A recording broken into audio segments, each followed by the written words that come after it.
Пісіп атқан етке қараңыздар, далада қара қазанда піскен ет өте ерекше дәмді болады ғой. Айтыңыздаршы, үйше төркіннің иісі деген өте бөлек қой. Айтпақшы достар, біз Астанадан естіп Таразға келе жатырмыз. Біз өзімізбен бірге су ала келдік па білмеймін, қар жауып кетті ғой.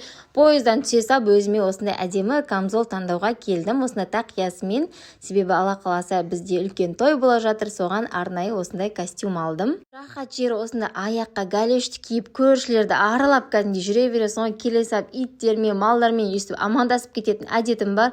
Балапандар далада ой бір рахаттанып ойнап жүр ғой шіркін.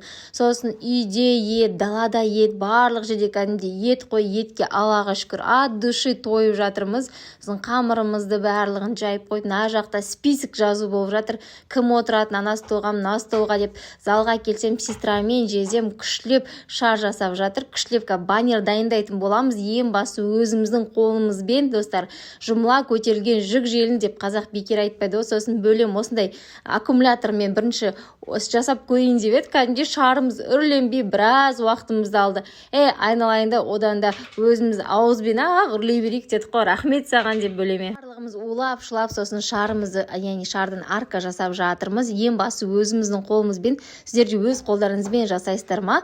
Ең қызықсы осындай күшті результат болып шықты. Түнгі 1-ге дейін жасаған еңбегіміз бағалап жіберіңіздер.